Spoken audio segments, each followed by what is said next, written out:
Hi, welcome to another Metaphysical Monday. We're a little bit running late today, but that's okay because it's worth it. So, we're going to talk about wands today. And did you know that this can be a wand? So, if you want to know more, stick around. If you're new to the channel, my name is Melissa, and this is Uncensored Intuition, where every Monday we do Metaphysical Monday and talk about some sort of metaphysical or magical topic. A lot of the suggestions come from your guys' comments. So if you have a suggestion, feel free to leave it.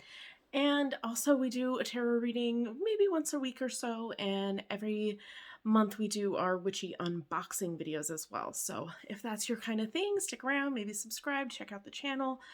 And let's get into it. Let's talk about wands. So this video is actually kind of inspired by an interaction with my kids. So I have actually had a lot of comments saying, what kind of witchy things do you do with your kids? Or, like, can you do some videos on things that we can teach our kids that, aren't super, I don't know, weird, I guess.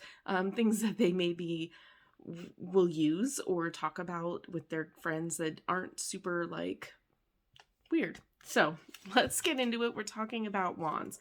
So I have my little notes. So if I look down or away, I'm going to try and put it right here so I don't have to look like super away. All right. So what is a wand? So my 8-year-old, me and my 10-year-old were talking about wands, and I forgot to grab something. Hold on. All right, I got it. It's this. Okay. So it started with a conversation with my 10-year-old, and we were talking about wands, and they talk about the Potter boy a lot. So they were going to make a wand, and they found this on the playground at school and brought it home. So we talked about wands, and so my 8-year-old kind of chimed in and was like, well, what do you really even use a wand for? And so that led to an explanation. I was like, this would be a great video because people want things that they can talk about with their kids. So this is for you and your kids. So what is a wand? This is how I explained it to my 8-year-old. A wand is something that directs energy. It directs or transfers your energy. So anything that you are taking like energy-wise from your body and putting into something else, if you're using a tool, that tool can be considered a wand. So there are a lot of things. And so it started a discussion of what can be considered a wand. And so we went around the house and found all these things that we would consider to be a wand. So we're going to share that information with you. I wanted to kind of make this a how-to, like how to make a wand, but really because of the discussion and where it led to, it was more of a, well, you don't need to make a wand like this. But I will give you a quick overview of how you can, if your kids are into nature and they like to bring home things like sticks, because I think most kids do bring home sticks and stuff, and cool little rocks. So we will talk about that a little bit, kind of toward the end. So really what we're going to talk about is what can be considered a wand. So like I said, it's anything that transfers energy from you into something else, hence the whisk. So a wand you can use while you're cooking is any of your cooking utensils, your whisk, your potato masher, you can anything that's transferring energy or intention from you, and your intention is your energy, into something else can be considered a wand. So when you're using something like this, think about that. So I'm hoping to inspire you to think a little bit, or, implement something into your everyday mundane activities. It can be manageable too, I guess. So think about that the next time you're using anything that transfers your energy into something, like you're mixing. Have an intention. Think about it. Like, what would we use a whisk for? We would use a whisk for cooking, obviously. So, what would you want to infuse your cooking with? You can use this as a wand to put that into your food. So we went around kind of like, no, we didn't actually physically go around the house, but we thought about all the rooms in the house and what might be considered a wand in each room. So the first thing that I brought up was a pen or a pencil, which I don't have one, but I have a highlighter. Also can be considered a wand. And so I asked, how do you think that can be used as a wand? So If our thoughts are energy and we're putting our thoughts onto paper, then a pencil or a pen would be your wand. You're transferring your thought energy into something tangible on paper. So think about that. So when you think about it in those terms, things like a paintbrush can be a wand, a screwdriver, a wrench, tools that you're using to fix things. Have an intention that this thing is going to work now.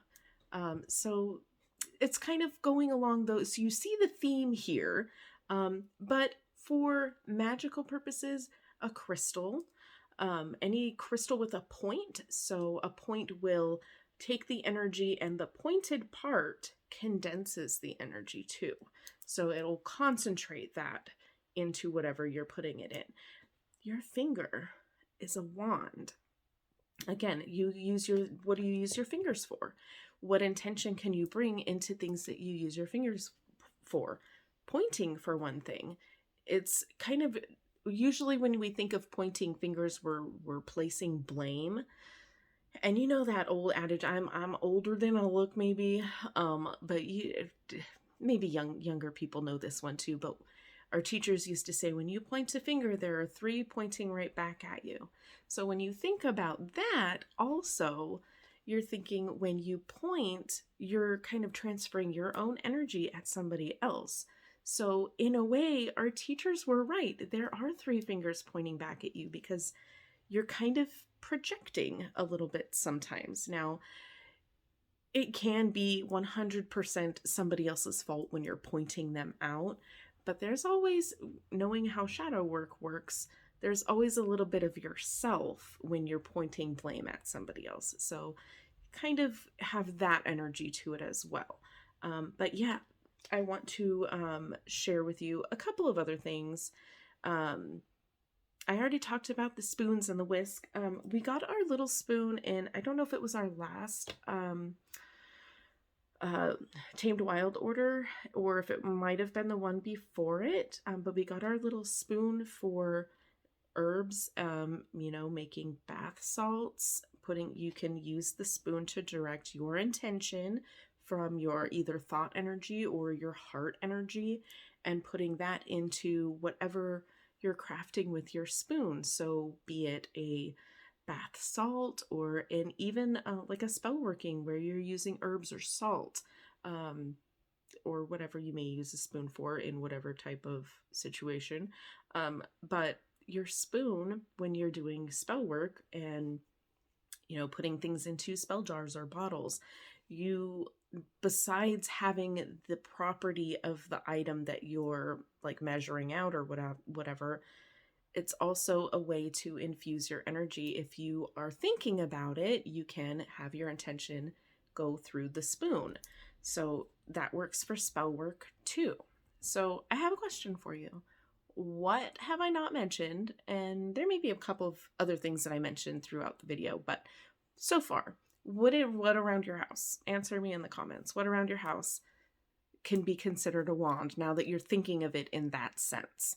So I welcome your comments, and I look forward to reading and finding even newer ways to kind of direct our energy. Okay, so I want to talk about how you can make one. So we already talked about my kid bringing this home from school. So when you're using a natural wood, like a found wood, I want to make one out of wood. I'm waiting for the right stick to find me. So she found one, and this is going to be her wand. She said, I already started taking some of the bark off. You don't have to take the bark off. You can seal it, but very important if you're using a wood piece or a branch of some sort to make sure it is completely dried out. I would say let it dry, and they didn't like this answer. I would say let it dry for about a month. You want to make sure it's nice and dry all the way through. It may become a little bit more brittle, but one way I told her was, if you're like, this part is a good example because it's kind of split. If you go like that and it's still bendy, it's still wet inside. So you want to make sure it's thoroughly dried out. There are probably other videos that you might be able to find that can explain a faster way. Like you may be able to put it in your oven. I have no details on that, but I'm sure there's a way that you can dry it out in your oven, like on the dehydrate setting or on a low temperature. Look around for that. If you have information, please leave that in the comments too, because I think everyone will be checking the comments to see if anybody has put their method in there.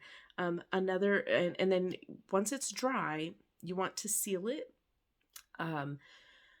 You can use, there's tons of products like that you would use for woodworking, like at the hardware store, that you might be able to use to seal it. A lot of people just kind of anoint it with an oil, whatever intention oil that you have, or like some kind of consecrated or blessed oil that you might want to use. That is completely up to you. You can wire wrap crystals all around it. It is totally up to you and what your use or purpose may be for the wand. If you have a specific purpose that you want to use your wand for, then you can choose crystals that relate to that. Even the type of wire that you use can have specific meanings and work certain ways to it. Other things that you can make one out of, I made this one out of kids clay. It was like a Crayola brand clay that I got the kids to just play with when we were kind of stuck in our quarantine phase. I also, while it was wet, put a quartz crystal in the tip, just like inside there. I just smushed it in there because clear quartz amplifies energy. So not only would this direct energy, but we also have the amplification. Yeah, that's the word. The amplification properties of clear quartz in there too. So I did not have a specific purpose, so it's kind of like an all-purpose wand, and I've never actually used it for anything. Fun fact. The paint is a little sticky because it was some cheap craft paint, which feels like it's not dry, and it's been several months, maybe close to a year since we've made this. Other things that you can make it out of, metal rod. I didn't bring mine. I was going to bring, I have copper divining rods. Copper is a really good conductor of energy. We use it in our electrical wires. Copper wiring conducts electricity very well. And, you know, our energy is kind of in that realm. Very good conductor. So other metals too can be used.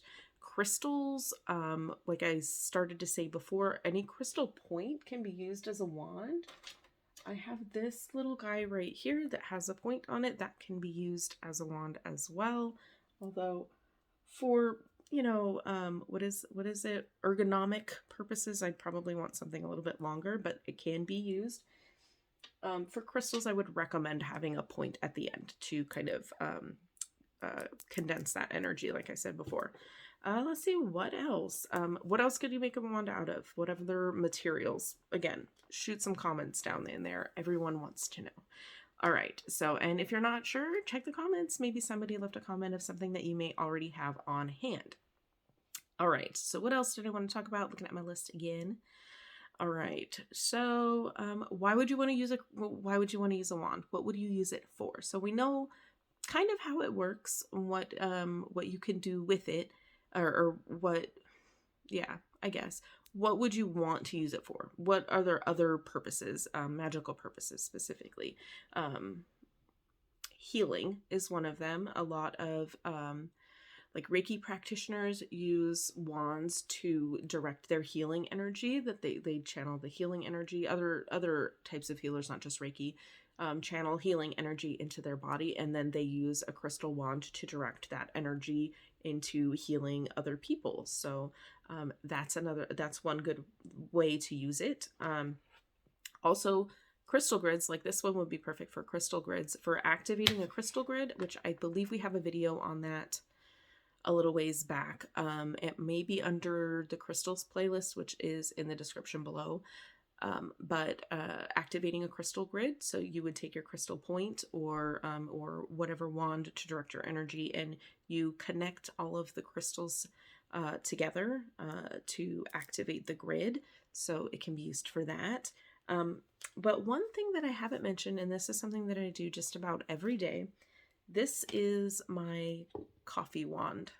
Okay, I have a special, it's a longer spoon. I think they're technically teaspoons because they're meant to go like in a tea glass to stir sugar or whatever in, which I don't put sugar in my tea, but this is my coffee wand / spoon, and this is what I use to stir intention into my coffee every morning.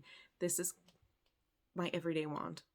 So I use this all the time, and for a coffee, a lot of people do this, so you probably already know this, but if you don't already know this, stirring intention to your morning coffee or your morning tea or whatever you drink in the morning, you just, whether you're mixing something into it or not, you can mix in your intention. So if you are wanting to be more productive, I do either 3 or 5. Those are just numbers that I use. It doesn't have any specific significance necessarily. But clockwise 3 times or 5 times. And I don't even say my intention out loud, but I will stir clockwise 3 or 5 times and say, like, I am productive. I am a productive, badass mom. And like to stir that into my coffee. And then when you drink that coffee, you're drinking that energy that you put into it through the universe and through your own energy. So, and you could do that like with cooking, like with the whisk. Same thing with your kids' drinks, like stir some mom's love into there. Other things, if you are having some things that you're not liking or want to get rid of, then you can stir counterclockwise and say, I don't know. What would you want to get rid of like first thing of the day? I am not grumpy. I am not grumpy. I am not grumpy. Or whatever. And get rid of that grumpy feeling. So I'm not tired would be a good one for coffee. So there's a lot of things that you can use as a wand. So do you use an everyday item as a wand? Another thing that I want to mention that I do with my coffee spoon or wand is I will stand in front of my coffee and I will hold it with my palms touching each end. And I kind of like pull in energy. So I will do a grounding breath with my feet planted and imagine the roots growing how you would normally do a grounding breath, and pull the energy from the earth. So I'm not using like my energy and depleting my own energy. I am kind of borrowing it from the earth. And then I do another breath where I pull it from above. So I'm pulling like consciousness energy in, and I kind of like store it in my heart. And then I do like a swirl, like I imagine a swirl of energy around me entering through my heart. And then I channel everything that I've held or holding in my heart through my arms, into my palms, and into the spoon. So you can go that extra step, but it's not necessary. So that's another thing that I do with my coffee spoon wand. So let's see, was there anything that I'm missing? I think that's everything that I wanted to cover. So please share in the comments, what do you maybe use every day that you didn't realize you were using as a wand? Did I talk about typing in your computer when you're typing messages? Same thing if you're on your phone typing things in, you're directing energy, your thought energy in through your hands, into your fingers and into your device or your keyboard, and you're kind of sending it out into the universe when you hit that send button. So a lot of things that you don't realize are wands. So is this a topic that you may discuss with your kids? Let me know. I will see you in the next one. We have some interesting tarot readings coming up in the next couple of weeks, so keep your eyes peeled for that. And I thank you as always for watching. Remember, the magic that you seek is within you, and we kind of proved that with the wands today. So direct it intentionally. I will see you in the next video. Thank you so much for watching, and as always, have a blessed day.